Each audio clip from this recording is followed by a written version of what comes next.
Hi everyone and welcome back. In this video, I'm going to introduce you to a project that could be useful and also very fun.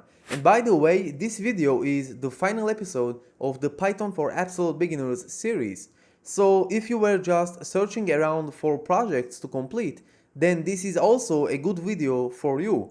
We are going to build a monthly salary calculator in this one, and I'd like to see comments about the way you built this kind of program so we could have a large number of solutions that everyone can learn from.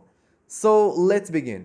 Alright everyone, so the main goal of this project would be to be able to write one well-designed class that will be responsible to operate everything that is necessary to return the monthly salary of an employee. So we have two files in this project, employees timeline and main. So if we look at the employees timeline file, we can find there a dictionary that kind of describes a time report regarding the amount of time he worked each day. And you can see we got information like name and role, and right after it we got keys and values that the key is an integer which stands for the day of the month, and then the value is actually a tuple. So the tuple's first item is the start time and the second item is the finish time. So we need to figure out how we can calculate the time difference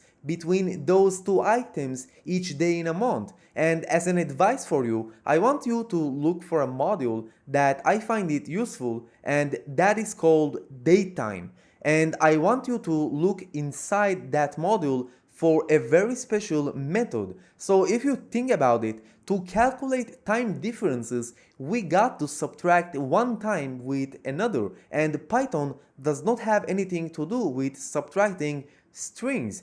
But this special method will convert your strings into a special data type that is called datetime, and then you will be allowed to subtract times. And the point is being able to search on the web for different kinds of problems, because you are never going to learn all the thousands of modules that are out there. So this is why developing your researching skills could be extremely important. So when you're writing this program, I want you to write one final method and call it monthly paycheck. And this method will return you a dictionary with the employee's name, role, hourly pay, total hours, and also the amount of the salary.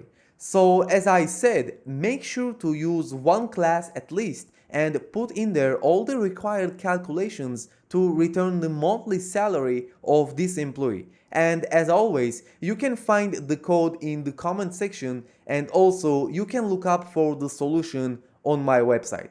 So now we are before the solution of this project.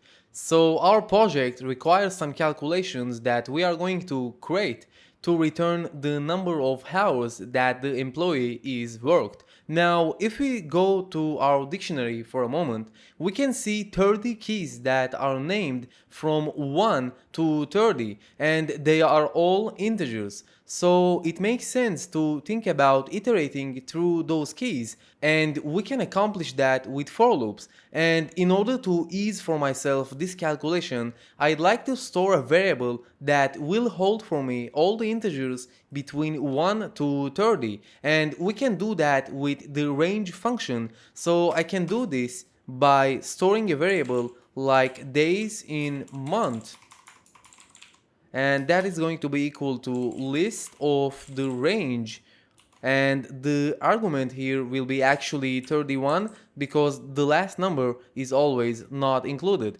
And also it makes sense to go up for the first line of this file and try to import the dictionary from the other file. So we are going to write from employees timeline import employee timeline, because this is the name of the dictionary. So after we have done the import, we are going to create a new class. Now all the calculations are going to be done inside the class, so it makes sense to throw some information inside the constructor.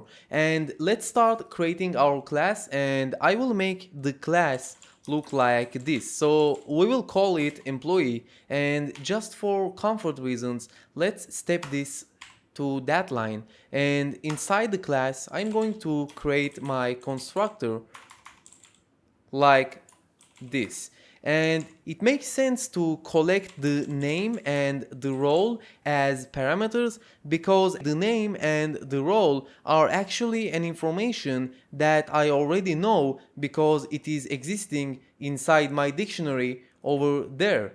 So if I go back to the constructor, what I can do is assign it to the self object like this, and then we got the name and the role assigned to the object itself. Now, as we finished this stage, we can go up to our comments there and actually done the name and the role and mark a V near it, so we know that we already have a way to grab the name and the role very easily. But if we talk about the pay per hour, we don't have any information about that in the dictionary itself. But what we actually know is the hourly pay for all the roles because they are defined over there. So we can go now and create a new method that will check for the role of its object, meaning self.role, and then return back the hourly pay if it matches one of the roles: bartender, chef, or manager. So we can define a new method and call it def get hourly pay. And now if I go inside of that, we can create some if statements to check what self.role is equal to. So we will start off with self.role and check if that is equal to manager like this. And if it is actually equal to manager, then it makes sense to return the manager hourly pay. Now we are going to repeat ourselves a little bit, but we are going to assume that there are not going to be more roles than 3, so it is kind of okay to write 2 more else if statements to check if the self.role is equal to chef or bartender. So we are going to write off else if self.role is equal to bartender, and then if that is true, we will return the bartender hourly pay. And one final one, we're going to check if the self.role is equal to chef, and then if the Python will enter to this statement, we will return the chef's hourly pay. Now in the else statement, I want to return none because we know that we already have 3 roles, and if self.role does not match any of those, then it makes sense to return nothing. So now we are interested to create more fields to our class, and we want them to be accessible as fields and not methods. Now, if we look again to the init method, what we are interested to do is actually define a new field here, and this way the hourly pay will be accessible as a field. Now, just to erase the confusions out there, we are not going to put the hourly pay as a parameter that the init function is going to accept. Besides, we are going to write this hourly pay as an extra field for the self object. So if we enter to the init function once again, we can go with something like self.hourly pay is equal to, and now I want to call the get hourly pay in order to return 24, 20 or 16. So what I'm going to do is assign what the get hourly pay is going to return. Now if I call this function, it is going to return this or that one, or none if none of the roles matches the self.role. And I also want you to pay attention how we were able to call this function although the method itself is defined after it. So a code within classes is executed at the time of class creation, but code within functions is not. If you remember our tutorial about functions, we explained how it is important to define the functions before you call them. So this is actually a great point to remember when you want to differentiate methods from functions that are not inside a class. So what I want to do now is creating a new instance of an employee. So we will go out of the class and then we will create a new instance of it. So we will write here employee, and as the two arguments that are mandatory, we are going to pass the name. Now the way we are going to grab the name is from the dictionary that exists in the employees timeline file, and if you remember, the key name there was employee underscore name. So we are going to take the similar action with the role also, and now we will access the role key. So if I scroll down here, what I want to do is printing the field hourly pay, and what I can do is print it. So we will go with emp1, and you can see that the hourly pay field is actually accessible. Now I might created this field with an underscore in the very beginning, so it makes sense to delete this underscore since it is not really necessary for conventional reasons. So now if we execute our program, let's see what we're going to receive back.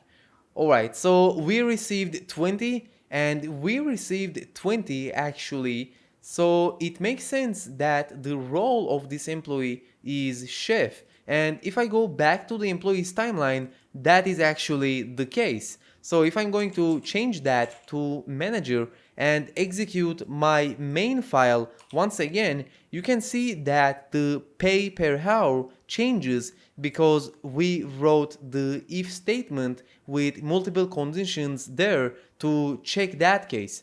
So I think it is a great time to scroll up to the comments and mark a V there as well.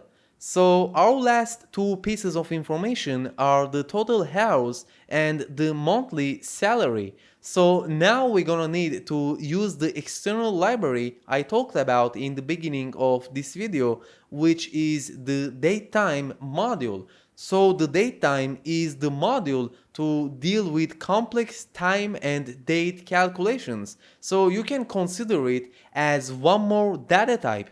So we are going to import it, and let's write here from datetime import datetime like this. And now we are going to follow the exact steps we did in the hourly pay field. So first we will create a method and give it a name like get total hours or something like that, and then we are going to add one more field inside our init function to make it accessible when an instance of an employee is created. Now don't get confused, you can access the methods from the employee1 instance as well, but it is more clean to receive a value back when you actually access it as a field, and it just looks better in your eyes. But before we actually run and do that, it might be a better idea to create a method that will help us to collect the total hours. And we can already figure out that in order to collect the total hours, we have to iterate through the time tuples in the dictionary. So just a reminder, if you go back to the employees timeline file, you can see that all values are defined as tuples. So we are going to access them with a for loop. And this is the exact reason why I have created the days in month variable, so we can iterate through this list and access each key of the dictionary. So in order to accomplish that, I will scroll down and create one more function, and it makes sense to call it get all shift duration, and we are going to receive self as a parameter. And now what I want to do is create a list at the very first stage, because I'm going to store some information inside my list as I iterate through the working days, which are the time tuples that I showed you a minute ago, and then I'm going to append them to a new list. So we will create an empty list and we will call it daily work time list, and actually make that equal to an empty list. And now we will start our iteration. So for working day in, and let's just remember how we called the variable. So days in month. Great. And now what I'm going to do is accessing the employee timeline dictionary, and in order to access each time tuple, I'm going to provide the key name as the working day, and then this way I can access my time tuple. So we will create a new variable and actually call it time tuple, and then we are going to make that to be equal to employee timeline with the key working day. And as I iterate through working day, the time tuple will be responsible to store this and so on until we reach 30. Alright, so if we go back to our main file, we will continue and take some more actions inside that for loop. Now, one of the actions that I also want to take is to be aware what is the end time and the start time for each day that the employee has worked. And if you remember, we can access tuple each element by indexing it. So if we enter the index of 1, we will actually access the second index, and if we enter the index of 0, we will access the first index. So we can start off writing start time and make that to be equal to time tuple, and then we will access the element 0. Now, before I continue, what I want to implement here is one of the very useful methods of the datetime module, and I'm talking about a method that is called strp time. Now I'm going to write this function, and for a minute I just want to delete the first element of time tuple, and what I'm going to do is using that method, that what is actually going to do, it is going to convert your date string to an actual data type of time, and then this way this will allow you to have some multiple calculations about your time. So as you see what popped up, you can see that we need to provide as a first argument date string, and now I can write again here my time tuple and access the first element, which is why I am writing 0. Now as a second argument we need to write our format. So when we work with times, we have several ways to format them, and one way to display a time, it is actually by minutes and hours, and this is the exact format style that we see within this tuple. So in order to show you an example, what I'm going to do is copy this time here and show you an example how the formatting is going to look like. So as you see, we have a time there which is defined by hours and minutes. So in order to give the date time the format that it requires, it is a convention to write it like percentage sign and then hit capital H colon with percentage sign once again and then capital M. Now the capital M stands for minutes, and the colon sign is actually existing because we are separating the hours and minutes by the colon sign, and the H stands for hours. Now if we would have something like this, then inside there our format would be something like this, because we are providing the seconds as well, and the reason we don't want to do that is because we don't have seconds in our time formats. So we will grab this string and actually copy it, and let's delete all those lines here, and then go back to our main file and pass here one more argument as the format, and this is going to be my format. all right? And now we can actually copy and paste this line, and what I'm going to do is providing the finish time of the employee's shift.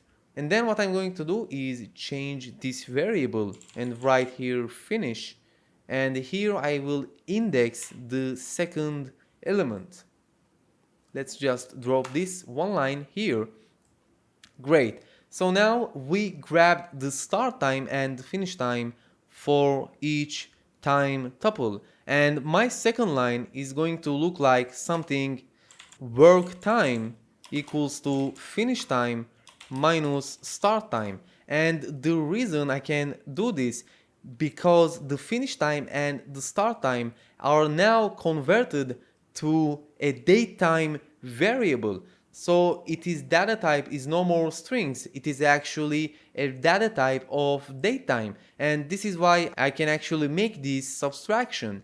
So what we are going to do is going here and try to see what are the fields that the work time has. And now if I scroll down, what I can see is a property. Now we are not going to discuss the differences between properties and fields, just consider them as fields for this episode. And if we go and hit this field, this will actually convert the amount of time to seconds. So it makes sense to grab this information each time and append it to the empty list that I just created before the iteration. So we are going to write daily work time list dot append, and then we are going to append the work time dot seconds. Now we are expecting to have 30 elements inside that daily work time list.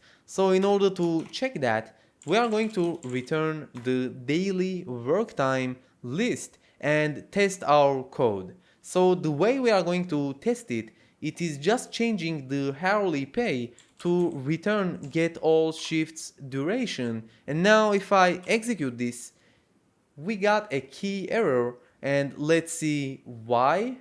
So the reason we got a key error, it is because the range function starts with 0, and if you remember, we don't have any key that starts with 0. So we are going to minimize this for a second and fix that mistake. So if we scroll up there, we are going to start the range function with 1, and then the final number is going to be 31, and as the step argument we will provide 1 over there. And now if I execute my program, you can see that I grabbed the seconds, meaning the amount of seconds that the employee is actually worked in each day. And if I scroll right there, you can see that we got pretty much a lot of elements, and it makes sense that we got 30 of them.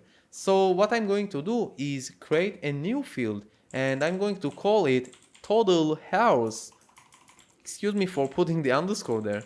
And then I'm going to assign it to whatever the get all shift duration is going to return. So now, besides accessing the method, I'm going to access the fields, and if I run this, you see that I get the lists once again, but we are going to fix that. And the way we are going to fix that is by the built-in sum function.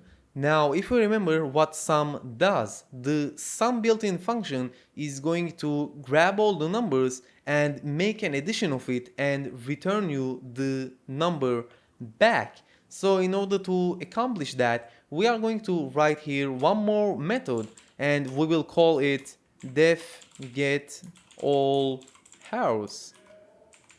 And here we are going to call the self get all shifts duration, and we will wrap this with the built-in sum function. And now if I scroll up to the fields once again inside the init, I can change this to get total. Let's take that, get all hours. Sorry, I want to change that to total. And then I can scroll up and hit that, And now what I'm going to do is print that once again, and you can see that we did not return the sum. So let's fix that one. Great. And now we have all the seconds that the employee is actually worked. Now, because we know that inside an hour we have 3600 seconds, what we are going to do is grab the sum and divide it by 3600. And now if I print this, you can see that I get the amount of hours that the employee worked. So we can minimize this and we can go up to our comments and mark a V down there as well. So our last task will be to grab the monthly salary, and it is quite easy now because we got the total worked hours and also the pay per hour, and all the work done is actually going down and creating one more method and to call it get monthly salary and receive self as a parameter, and then we can simply return self dot total hours multiplied by self dot hourly pay, and then this will return the amount of the monthly salary. So I can scroll up once again and make here one more field and call it monthly salary, and then I can assign it to self dot get monthly salary, and whatever this method is going to return, it is going to be assigned to the monthly salary like the other things that we have done over there. So now if I scroll down once again and change this from total hours to monthly salary and print that out, you see that I get the result that this actually defines the monthly salary that this employee will receive. And in order to print that nicer, what we can actually do is go over to monthly salary function, which is get monthly salary, and we can create here an f string and actually cut this expression for a minute, and then as I make an formatted string, I can paste this back again, and then we can put the dollar sign right where the expression ends. So if I print this one more time, you see that our payment is now makes more sense because we added the dollar sign. So now the final thing that I'm going to do is write one more method and call it something like monthly paycheck, and then this will actually provide the whole information about the employee, and I'm going to make that to return a dictionary with bunch of key values that are actually going to describe the amount of money that the employee received. So we can go with employee name as one key and make that to be equal to self.name, and we can also write here employee role and make that to be equal to self.role. And now if I hit enter and create 3 more key values, this will actually be responsible to a nice output, and it is going to display a lot of information about the employee's paycheck. So I want to provide the hourly pay as well, and then we can make that to be equal to hourly pay.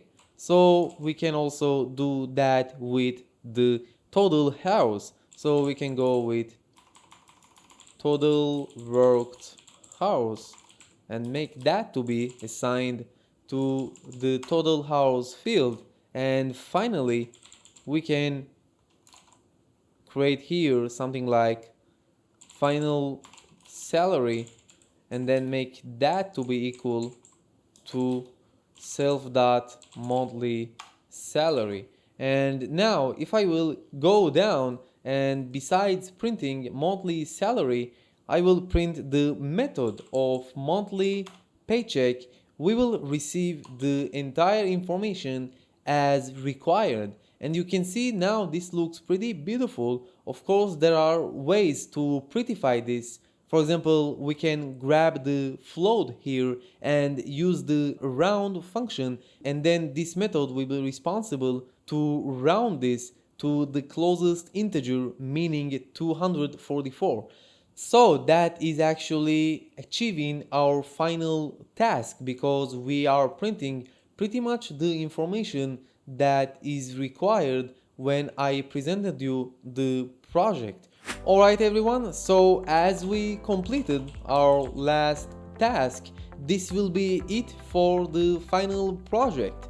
And I just want to say thank you for everyone that watched this series and actually gave a lot of support throughout all the 35 episodes. And I really hope that you go out from this series with a feel that you actually learned a new programming language. And of course, it is just the beginning of a wonderful journey, in my opinion, to work with this popular language. And I would really appreciate if you can comment down the experience that you had throughout this series, or specifically in this episode where we solved a really useful project that it taught you something new about Python classes. Alright everyone, I will see you very soon. Of course, this is not the only series that you are going to see in my channel, so expect for amazing content that I'm going to deliver very soon. And don't forget to crack the subscribe button and also like this video. I will see you very soon.